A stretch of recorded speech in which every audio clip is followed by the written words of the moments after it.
check with you guys. What the last time that we did our episode obviously was two weeks ago. Had I totally finished Elden Ring by then? I think so. Okay. You were close. I think you did. Oh, maybe you did. But I wanted to kind of talk a little bit about that because I either whether I had beaten it or not, I have platinumed the game now. Oh, you know what? So, I think that's what I'm thinking of. I saw the platinum tweet after we had recorded, and I was like, yes, that son of a bitch, he did it. I did it, which means I think the only ones I don't have are Dark Souls 2 and actually let me search for Dark Souls Remastered. Oh shit, no, I did get the Dark Souls Remastered. So the only entry in the series that I don't have the platinum for. Oh wait, never mind. I did platinum Dark Souls 2. This guy. I'm like looking on Steam and I'm like, oh no, I did that. No, I've done all of them. Demon Souls PS3, Dark Souls Remastered, Dark Souls 2 Scholar of the First Sin, Dark Souls 3 on PlayStation 4 and PC, Demon Souls PS5, Sekiro on Steam, and now Elden Ring on PS5, and I'm well on my way to get it on PC as well. I'm going to get the platinum, or I'm going to get 100% twice. Brian wept. There were no more worlds to conquer. I mean, yes, for a while, until FromSoft comes out with Elden Ring 2 or whatever. There was this rumor. Did you guys hear this rumor? Nope. Did you guys hear this rumor that they're actually creating something with somebody else? Oh, what was this? FromSoft making new game. I can't believe that I didn't make a note of this. Oh my God, what was it? I mean, there was that April Fool's thing going around that Sony was buying them. You're not that. No, okay. No, there was a thing that that FromSoft was getting together with another like writer or something to like for like their next game, that like they did the George R.R. Martin and they're doing that again with like another writer. They're making another unique thing with another writer. God damn it. What was it? J.R.R. Tolkien's back. From the dead. Yeah. The Wheel of Time guy. I think I did hear that. He's been dead. He's famously Brandon dead. Sanderson is dead? The creator of Wheel of Time, that dude's famously dead. Who was this? A lot of those authors are dead. Maybe it's a Wheel of Time Amazon series showrunner. Is it the guy who maybe finished it? Because the initial guy did not. Yeah. Okay, so this according to the IGN article, it's Brandon Sanderson, and apparently he unboxed an Elden Ring gift package from Bandai Namco that said that they were interested in working with them. Brandon Sanderson. Oh, I know that this is the guy who.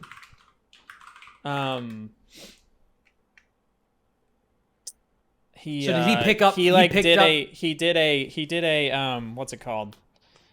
Like a Kickstarter where he got like $1 million for his next novel or whatever. Okay, so he finished Robert Jordan's Wheel of Time series. Yeah. So he's the guy who came in and finished it. Yeah. But he's like apparently famous fantasy writer. Yeah, so I thought that was interesting because I will say, I don't know if I talked about, and again, this is why I was wanting to ask you guys if I talked about my thoughts after having beaten the game. But I think this is my favorite FromSoft game now. Shocker. Yeah. I mean, color me surprised. I mean, Sekiro was not. So no, but you and the rest of the internet has been high on this game since the day it dropped. But like we talked about this like in the open and closed like alpha and beta tests, like I wasn't super into it. No, but I don't think you and everyone were exposed to the exposed to how expansive the game actually is and how open it actually is in those test flights. It seemed like. I mean, I didn't get to do that much of it. No, but it just seems like the pre-release versus post-release conversation, it was like, yeah, this game feels really good and it feels really accessible. And then it switched to Breath of the Wild, but FromSoft. Like, that was the phrase that everybody kept throwing out there. Yeah. Whoever came up with Death of the Wild is brilliant. Yeah. But and another thing, you talked about the beta versus the full release. As somebody who's now taken on the job of creating the armor encyclopedia for Elden Ring for IGN, I've noticed there's a lot of differences. Like there's stuff there are full armor sets that used to exist in starting classes that were available in the closed and open beta test, and those classes don't exist anymore. And that armor is found in totally different places and has different stats and is called different things. I think that it won't be any surprise to FromSoft fans that like where armor is located in the world is significant. Like that means something. Like where enemies turn up, like the fact that the first thing that you run into outside of the grave that you wake up in is a tree sentinel is important. Like if you want to figure out what's actually going on in the world. And even the stats, like one thing that I was thinking about as I was like parsing all of these damage numbers, like even the defensive stats on armor can tell you something about the world.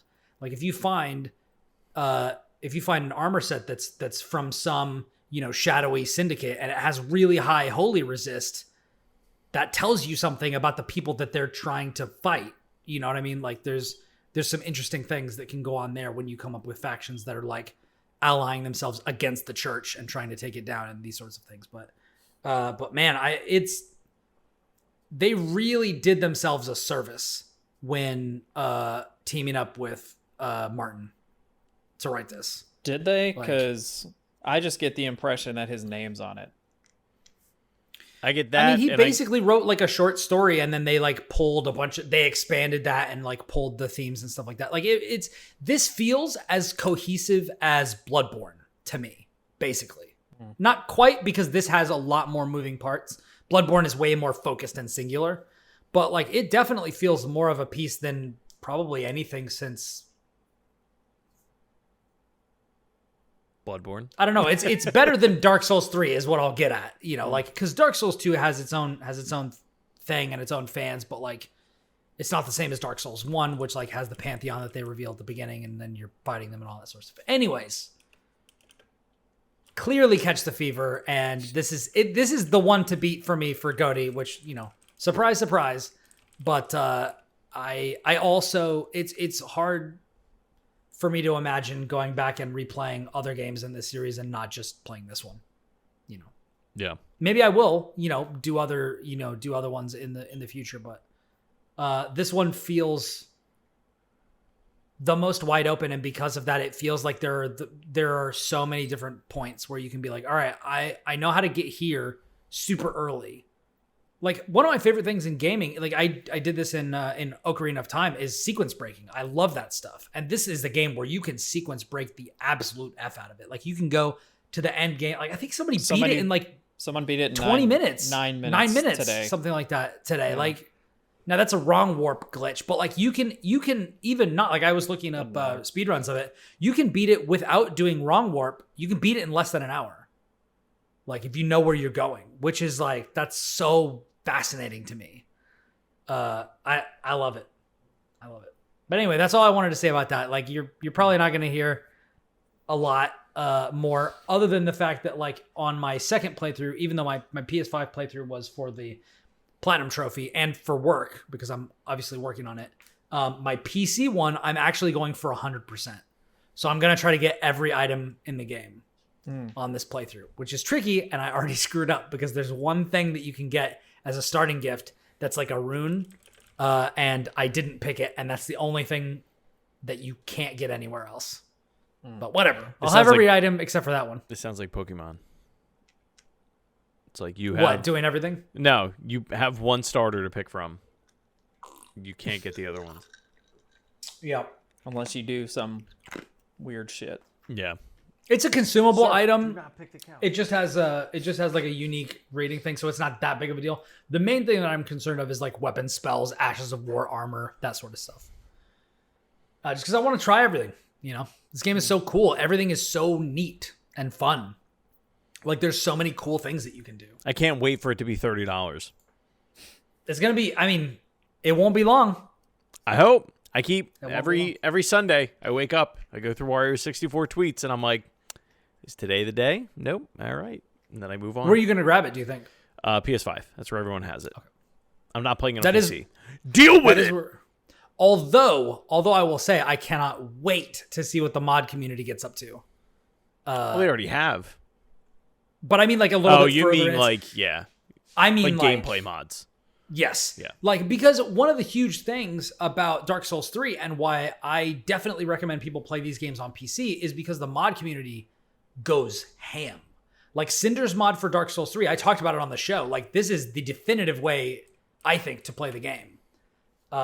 And I can't wait to see what people do. Because it took Dark Souls 3 from a game that, like, there are not that many viable builds into something like Elden Ring, where, like, you can do anything. They added weapon things. They basically added Ashes of War. And, like, it's just amazing. So I can't wait to see the degree. Like, Elden Ring is better than even that version of Dark Souls 3. I can't wait to see how the community elevates this game even beyond. Like, it's going to be nuts. I cannot wait. That is the thing that I'm waiting for. It'll be too long before FromSoft comes out with something else, but the community will come out with some cool mods and be like, hey, we found some content, we restored it, here's some new enemies, let's pull in some other stuff, let's add some crazy new weapons from other games in the series, that sort of stuff. But yeah. Anyway, that's all I got to say about that. What do we want to talk about next? I don't know what you guys got. I got some stuff that I want to review, but I want to let one of you guys talk because I've been rambling about Elden Ring. That's fine. I have played a little bit of Elden Ring, but I don't know if if all of the conversation around it is like doing this to me, or if this is just me. But to me, I don't know that I see what everyone is so like hyped about. Like, I like these games, by the way, these Dark Souls games, even though I've never beaten one, but it just feels I like these games. I like these Dark Souls games. I'm just like, hold on a minute. Everyone's like, burn him! Burn him alive! Personally, it just feels like a Dark Souls game to me. But I don't... Yeah. But I'm also not that far in. But there's like... I've heard stories where people are like, but I hate these games, but I love this one and stuff. And I'm like, I don't understand. They feels the same. I know people like that. It feels I don't understand that, because to me it feels exactly the same. Like, yes, there are like different things, and there's like some quality of life things, and yeah, it's like not as like boxed in, but to me I'm like, yep, it's a Dark Souls like game. I don't know. Yeah, the things that I have heard from people, and I get this, and this is the thing that I would, when people are like, should I try this one? Because there's two different schools. There's the school of like, it's another one, so if you don't like those, you're probably not going to like this. And there are people who have bounced off that are like, yeah, I didn't like the previous ones and I didn't like this one. But there are other people for whom the quality of life changes and the ability to, oh, you can't beat Margit? You can go do other stuff. You can get some Ashes of War. You can summon in your friends way more easily now than, or like just other people in the community way more easily than you could before. Mm-hmm. And it's not a finite resource and stuff like that, for whom those things kind of add up to be like, I can do this. Like where it was like, where the Souls games were like a near miss. And this is like bridging the gap and kind of coming to them. I get that. But like, if you don't like the gameplay at all, but I mean, Will, friend of the show, Will Berger, likes this game and didn't like the previous ones. But I think the last one he played was Dark Souls 1. And he just, like, the combat feels way more fluid this time around because it feels like a better version of Dark Souls 3 combat. Or Bloodborne, or, whatever. And I agree with that. Like, if you haven't played the series since, like, Demon Souls or Dark Souls 1 or Dark Souls 2, like, give it a shot. But if you played Bloodborne or Dark Souls 3 and didn't like those, then I don't think you're going to like the way this feels, because it just feels like a better version of that. Feels like more, yeah. Yeah. But, yeah, we'll see. How far are you in? No, not very. Let's see. I killed a cat robot. Oh, hell yeah, dude. I love that boss. It's so goofy. The first time I got to it, though, I got really annoyed because I couldn't kill it. And then I just was like, fuck this, and just left. And then I literally Googled, how do I level up? Because I just didn't want to, like, I was like, I don't care. I want to just know. So, and I let's see, I did that. I went to... What was your starting class? Vagabond. And like what? Vagabond? That's the you start with like a sword and a shield? Yeah, and then a big spear. Oh, okay, cool. But I did that. I went to this bridge where I had to fight this dude, and I like kind of almost got him, but then I just sighed and left because I was like, forget it. Like, I don't know. I this is the thing that this is why while I enjoy these games, this is the problem I have. And I think it goes into some other problems I have with things, and it's mostly personal. Is like, I'm pretty impatient, and also, like, if I get frustrated, I'll just stop doing something. Like, I'm not gonna be like, let's persevere, I'm gonna kill this boss. I'll be like, man, I'll just go play League or something. Like, I'll just literally stop playing the game. But I also just... And it didn't help that, like, I played Tunic and then immediately went to this, because they both have this really, like, esoteric, like, well, you can figure it out kind of thing to them that just frustrated me for a little bit. And I'm just like, part of me feels like I shouldn't need to use a guide. Like, I should at least have all of the information necessary in the game to know, like, where I'm going or what I'm supposed to be doing, because there's a lot of times in Elden Ring where I feel like, and this is like in Souls games in general, but like when I'm playing Elden Ring, where I'm literally just kind of like walking in a field, and I think like, oh, there's a thing over there, I guess I'll go look at it. You go look at it and there's literally nothing in there, and you're like, okay. Like, well, that was cool, I guess. Sometimes there is, right? But a lot of times it's like there's nothing there. You know, or you're just like, I'm in the middle of a field and, oh man, I'm getting shot by arrows. And they're like, oh, I guess I got to go get my runes back or whatever. So like, and I don't know what it is, but sometimes it feels tedious. Like, I like the games when I'm moving forward, like, a lot. And I feel like I'm overcoming things, but I feel like 90% of the time when I'm playing these games, and maybe other people share this problem, I feel like I'm sort of stagnating and like wasting my time. And I feel like I'm supposed to know where I'm supposed to go, but I have no fucking idea. And maybe that's just me, but I don't know. I'm a little bit of a weirdo in that way. There is a thing. There is a thing called the guidance of grace, and I don't know if you've been paying attention to that, but when you're at sites of grace that are near stuff that you should be doing, there's like you'll see like a little arc of golden light moving in a particular direction. That generally is where you need to be going for like story progression sort of stuff. But other than that, like, I think the idea is just like, you just wander around, get strong, and then you do the main stuff. You know? Get strong. We'll see. I haven't played much of it because it's not technically mine. It was gifted to my wife for her birthday, so it's hers, and she's a lot farther than I am. But what does Nicole think of it? She seems to like it. She's been playing it. I don't remember. She picked Samurai, I think. That's a popular one. Yeah. That's the one that speedrunners pick, I think. Oh, really? Interesting. Yeah. Yeah, I think she's further than I am. But yeah, I think it's the only class that starts with a bow, and bows are super useful in this game. Yeah, she loves bows. I'm not usually that person. I'm usually like, I just want a sword and I want to hit things because I'm smooth-brained and dumb. But but yeah, you need to be. I mean, speaking of smooth brain and just wanting to hit things, I've been playing co-op on PC with Will, and he's just got the Guts greatsword, and he just levels it up and just smacks the absolute shit out of things. Mm-hmm. Lumbago in the chat said that they're the same way. They said, I never want to consult guides. I remember I saw a Legend of Zelda guide as a kid and called my friend who had it a cheater. That's so old school of me, but I'm glad to know there are others like me. I in the feel that world. way too, and I feel like I shouldn't feel that way. You know what I mean? Like, I feel Yeah. dirty when I have to consult a guide. So I had this issue. This happened to me when I was playing Tunic because I beat. And full disclosure for those, if there's anybody in chat that's watching that does not know what I do, I write video game guides for IGN. So I had this, And now GameSpot, I guess, which I hadn't announced. But no, you had not announced. No. Yeah. Well, congrats on that. Thanks, man. What was I gonna say? Oh, I had this problem with Tunic where I literally got to the final boss and just couldn't beat them, and then realized that I had like way less health potions than like lots of other people had at this point in the game. And I was like, well, I guess I'll go get those and then go fight the last boss.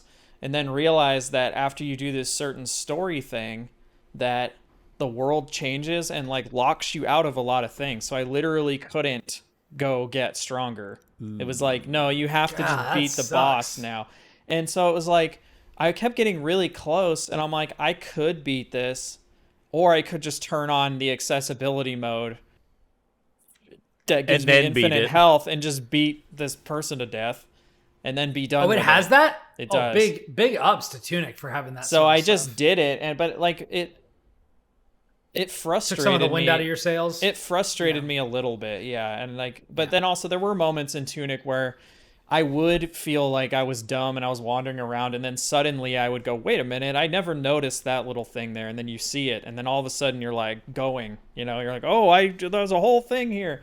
And it's great. And then there's other times where it felt very like Monkey Island, where I'm like, I have no fucking idea where to go. And then I look up a guide, and it's like, oh, well, you needed to like add the sulfuric acid to the soup and throw it at the door. And I'm like, yeah, it's the most esoteric, ridiculous. I'm like, how would I have ever figured that out? Like there are things like that, and I feel like the Dark Souls games sort of do that sometimes to some degree, where I can appreciate like their mystery, and they're like, what does this thing do? You don't really know like what the items you pick up sort of do unless you like really read into it, or so a lot of times they tell you, but sometimes they don't quite. They're like, it's a key, it's like the something key, and you're like, great, what does this go to? And you have no idea, and you could play the whole game and never use it, right? I get a little annoyed at that stuff, but I don't know if that's just me. Like I don't know if I'm just like, I feel like a lot of people probably feel that way. Probably. Well, no, I mean, I think for me it comes down to a like. I mean, part of it is the thing of games respecting your time, where it's like, I don't know that I want to get this absorbed into this world and be like, have every little thing be this great mystery. It's like, no, this is a potion. I drink it. Like that's it. That's all it needs to be. Yeah. Like, we don't need to go any deeper than that. Well, also there's sometimes those but also there's those times where like, they'll say, oh, it's a potion of like something or other, and you don't know what it does. And so you don't want to use it, because then if you a potion of the frost giants, because the minute you use it, Yeah. you may or may not learn what it does. And then if you learn what it does, you're like, great, well now I don't have it. So right. I could have used that you know what 20 I mean? minutes from now. It's a little bit like that. But I'm with you, Chris. Like I don't have as much time to play games, so I'm kind of like, I want to dip in for like 2 hours and come out and feel like I did something, like pushed it forward or got something out of it. And a lot of times games where I don't feel like that happened, whether it's my fault or their fault, I get, I don't know, frustrated. That's why I left Horizon. Like that's what got me out of it. It was like, I was doing all these little side missions and story missions and all that, but like every time I left, I was just like, to what end? Like I'm still in this same area with like this at this super low level, and I don't care about what's happening. I like this, and I feel like this represents like where I am generally. In chat, the real bright side panda says, I'm old. When I was 15 and had time to kill, I loved it. Nowadays, if I spend 45 minutes, I just Google shit. Yeah. And that is a lot of it, because it's really important when you're young. There's that whole thing, and I think famously, people have said, when you're young, you have no money and you have tons of time. When you're old, you have money and you have no time. So your priorities change. And because of that, playing games that respect your time feels so much better when you're older, and it's like, okay, I got like 2 hours a night, 3 hours a night, whatever, depending on whether you have kids or not and how your partner feels about gaming and these sorts of things, whether you do it together. I have a couple of hours at night to do what I want. How much value am I going to get out of what I'm playing? And it's important for people to feel like their time is being valued. Whether or not that is, my time is being valued in Elden Ring because I'm given a space where I can explore and make meaningful decisions about where I go and what I do. And all of it feeds into the cycle of I'm getting stronger, I'm getting more equipment, I'm getting more armor, I'm learning more spells that are going to help me progress in the main story. Or whether it's, this is a linear ass thing, I'm going to play Uncharted, I'm going to run down a hallway, I'm going to shoot all these dudes and just keep going until I get to the end of the game. And I feel like there's an element to which Elden Ring, I agree with you, Josh. Like there's an element to which it is difficult when you feel like, okay, I'm going to run to this field and there's lightning striking and what's going to happen? And kind of nothing happens. Mm-hmm. And like creating the space for you to discover. But if that doesn't speak to you and speak to your sense of, time, or that feels like a waste of time, like I get it.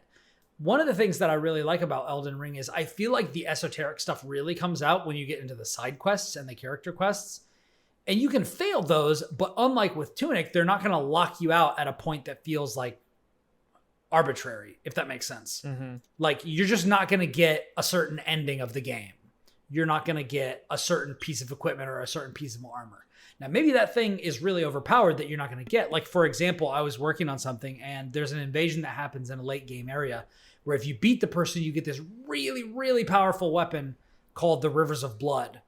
And this is a main thing for like bleed builds and arcane builds, like arcane dex builds. And I needed it, so one of my coworkers was able to drop it for me. But there's a certain boss that when you beat them, you don't get that invasion anymore, which means you can't get that weapon anymore. But nothing in the main story is missable. So that's something that like I can kind of respect, where it's like, this is a really esoteric thing. You need to go to this specific area of the map, use a specific gesture to meet a character, and then you can go on and, go through some story mission with them or something. But otherwise, like, you can just go beat Margit, you can beat Godric, you can just get to the end of the game and just finish it. So that's kind of where I'm like, I like that if they were going to introduce esoteric stuff, it's not on the main path. Sure. It's on like side stuff that's totally optional. And like, I can kind of allow that, if that makes sense. Yeah. No, I get that. I think a lot of it too is just, because I don't have as much time to play games. Like when I do play a game, I kind of want it to be like over in a reasonable amount of time. Yeah. And sometimes when someone's like, "Oh man, that game was so short. It was only 20 hours." Like 20 hours to me, unless I really want to play it, is like that's beefy. That's to a ask. lot, yeah. Like that's a lot to ask from me. Like I don't. I probably won't finish. Like, and I in think that, historically like, we've been like, 2 hours, hell yeah, yeah, like 5 dude, hours, more, gimme. If there were like 5, 6 hour games more out there, oh my god, I would be so happy.